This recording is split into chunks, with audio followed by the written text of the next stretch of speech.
کیا زمانہ آ گیا کہ 2018 میں صادق امین اور 2024 میں چور سزا ہو گئی. نہ صرف خود کو سزا ہو گئی، اہلیہ کو بھی سزا ہو گئی. 10 سال کے لیے نااہل ہو گئے اور دونوں میاں بیوی کو 1 ارب 60 کروڑ روپے کا جرمانہ ہو گیا. عمران خان کا، اس کی جماعت کا، اس کی پارٹی کے امیدواروں کا چیپٹر ہر صورت میں کلوز ہو گیا، فل سٹاپ ہے. لیکن اس کے باوجود انتخابات کے پیچھے کون پڑ گیا؟ بلوچستان اور KPK میں امن امان کی صورتحال بگڑ گئی ہے. دہشت گرد حملے شروع ہو گئے ہیں انتخاباتی جلسوں پر، جلوسوں پر اور امیدواروں کے گھروں پر بم حملے شروع ہو گئے ہیں. الیکشن کمیشن آف پاکستان نے موجودہ بگڑتے ہوئے صورتحال پر کل انتخابات کے حوالے سے ایک ہنگامی اجلاس طلب کیا ہے کہ موجودہ حالات میں کیا کیا جائے. انتخابات موجودہ حالات میں کیسے ہوں گے؟ اس سے پہلے بھی جب انتخابات کی تاریخ آ گئی تھی اور ایک ماحول بنا تھا، اس کے بعد بھی یہی افواہیں چل رہی تھیں کہ انتخابات نہیں ہوں گے. اس کا ایک تناظر عمران خان تھا، تحریک انصاف اور اس کے امیدوار، اور ایک جو غلط خام خیالی تھی کہ یہ جماعت اتنی پاپولر ہے عوام میں اور عوامی طاقت اتنی ہے کہ کوئی بھی اس جماعت کو، اس کی قیادت کو نہیں روک سکے گا. تو انتخابات میں باقی جو مد مقابل جماعتیں ہیں ان کا کیا بنے گا؟ تو اس حوالے سے سارا معاملہ، ماحول صاف ہو گیا جیسے اسلام آباد کا اور باقی ملک کے حصوں کا. ایک روز پہلے عمران خان کو اور شاہ محمود قریشی کو سائفر کیس میں 10 سال قید بامشقت کی سزا ہو گئی تھی، اور اس کے بعد 24 گھنٹوں کے اندر احتساب عدالت نے توشہ خانہ کیس میں عمران خان اور اس کی اہلیہ بشرا بی بی کو 14 سال قید بامشقت کی سزا دی ہے. اس کے علاوہ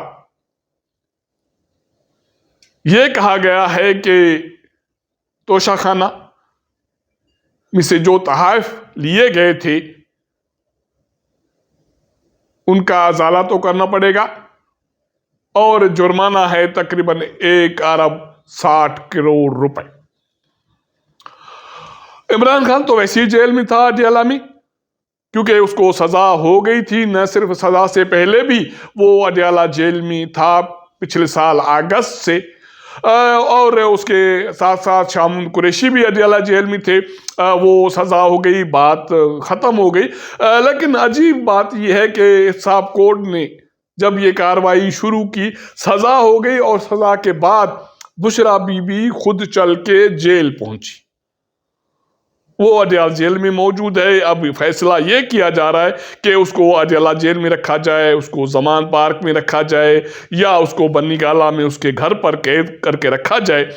لیکن میں سمجھتا ہوں کہ اگر سزا قید بامشقت ہے تو پھر بشرا بی بی کو بھی میرے خیال میں فی الحال جیل میں رکھا جائے گا، کیونکہ کوئی چھٹکارا نظر نہیں آتا عمران خان کے حوالے سے، بشرا بی بی کے حوالے سے. اور یہی وجہ ہے کہ باقی جو پارٹی کے قائدین ہیں جو عمران خان کے ساتھ کھڑے ہیں، ان کا بھی مستقبل عمران خان جیسا ہی ہے جیسے شاہ محمود قریشی اور پرویز الہی اور باقی رہنما. اس کے علاوہ بھی جو پارٹی کے آزاد امیدوار ہیں ان کو یہ میسج مل گیا ہے کہ انتخابات میں ان کے لیے کوئی جگہ نہیں ہے. اب اللہ جو تحریک انصاف کا انتخاباتی نشان تھا، الیکشن کمیشن پاکستان نے وہ چھین لیا اور سپریم کورٹ نے اس کی توثیق کی.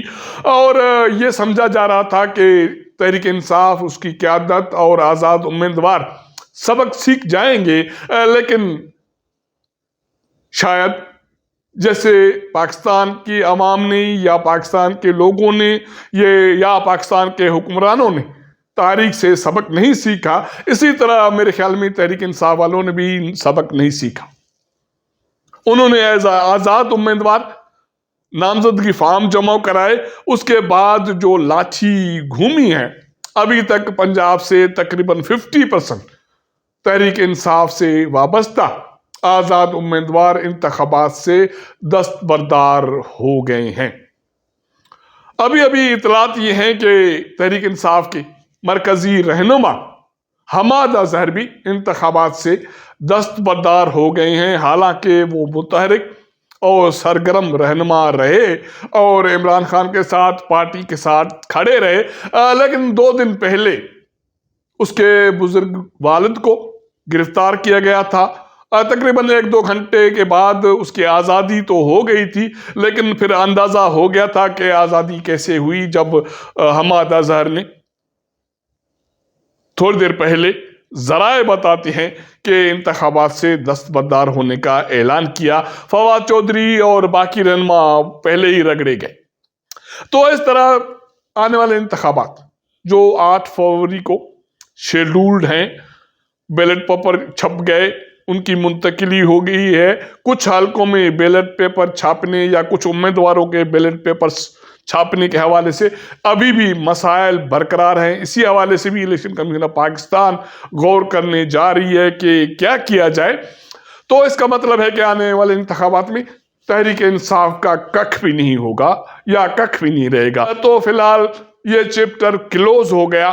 باقی انتخابات میں جو فریقین ہیں وہ تو ہیں، اس کے باوجود ان کی جو وفائی ہے ایک دوسرے کے ساتھ یا وفا ہے ایک دوسرے کے ساتھ، وہ مثالی ہے۔ وہ اس صورت میں مجھے صبح سے یہ حیرانگی ہو رہی ہے کہ عمران خان اڈیالہ جیل میں تھے اور سزا آئی توشہ خانہ کیس میں، تو سزا کے بعد بشرا بی بی خود جا کر جیل پہنچی، اور میرے خیال میں بشرا بی بی کے لیے ایز اے غیر سیاسی رہنما یا ایک گھریلو خاتون یہ پہلی سزا ہوگی نیب کی طرف سے۔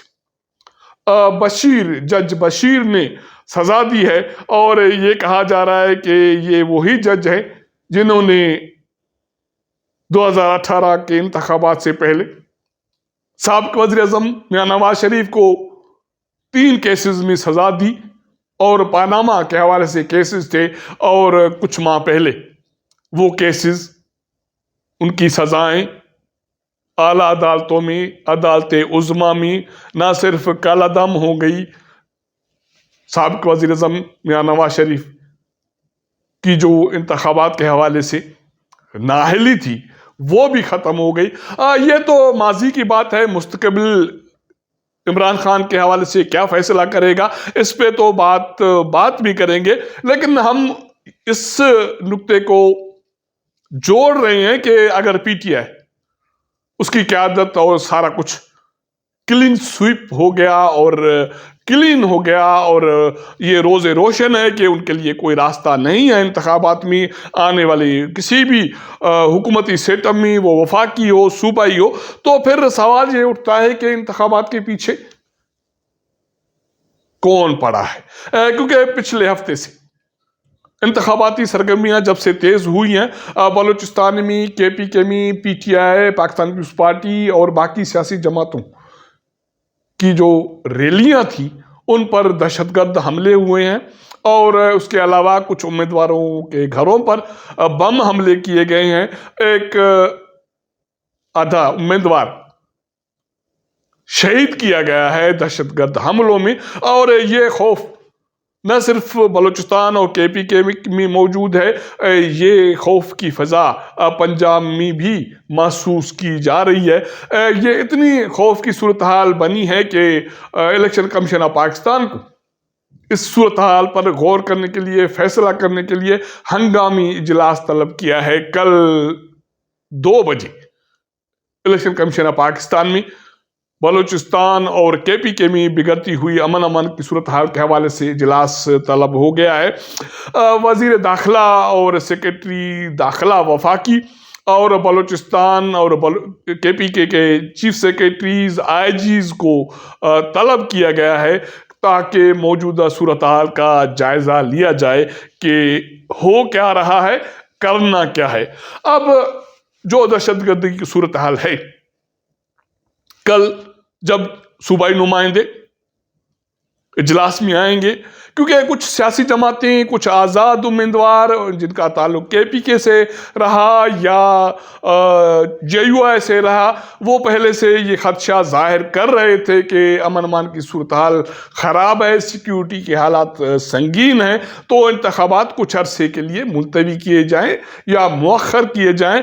یہ بات نہیں مانی گئی اور فیصلہ یہ ہوا یا اس فیصلے کی توثیق برقرار رکھی گئی کہ انتخابات ہر صورت میں 8 فروری کو ہوں گے۔ سارا ماحول تیار ہے، بیلٹ پیپرز کی چھپائی اور باقی جو تحریک انصاف کا جو میدان ہے وہ بھی صاف ہو گیا، لیکن اس کے باوجود یہ دہشت گردی کا جو عمل ہے یا یہ جو وبا پھیلی ہے، اب اس کو کیسے روکا جائے۔ کل ہنگامی اجلاس ہے، انتہائی اہم فیصلے متفق ہیں انتخابات کے حوالے سے، کیونکہ سب کچھ حکومت کی طرف سے، ریاستی اداروں کی طرف سے کہا یہ جا رہا ہے، سنا یہ جا رہا ہے کہ تیاریاں مکمل ہیں صاف شفاف انتخابات کے لیے۔ حالانکہ ایک میجر پولیٹیکل جماعت یا اس کے امیدوار اس عمل کا حصہ نہیں ہے، لیکن ایک تو یہ قانونی عمل ہے، اس پر بات ہم نہیں کریں گے، لیکن اب سوال یہ ہے، خدشہ یہ ہے کہ یہ جو امن امان کی بگڑتی صورتحال ہے، یہ دہشت گردی کا جو عذاب ہے، کہا یہ جا رہا ہے کہ بلوچستان میں صورتحال امن امان کے حوالے سے سنگین ہے۔ KPK اور خاص کر کے افغان سرحد کی صورتحال بھی چمن اور باقی علاقوں میں سنگین ہے۔ تو یہ سارے معاملات، سارے نکات کل الیکشن کمیشن میں جب زیر غور آئیں گے اور صوبائی حکومتوں کی طرف سے جب باضابطہ اور مصدق رپورٹس آئیں گی تو انتخابات کے حوالے سے بھی فیصلہ ہو جائے گا کہ آگے بڑھنا ہے کہ فی الحال بریک لگانی۔ جو کچھ کل سامنے آئے گا آپ کے ساتھ شیئر کریں گے۔ اب تک اتنا۔ اگر ہمارا یہ ویلاگ آپ کو پسند آئے تو اپنے دوستوں کے ساتھ ضرور شیئر کیجئے گا، اپنا فیڈ بیک دیجئے گا۔ آپ کے ساتھ ملاقات کریں گے اگلے پروگرام میں، تب تک اجازت دیجئے گا۔ اللہ حافظ۔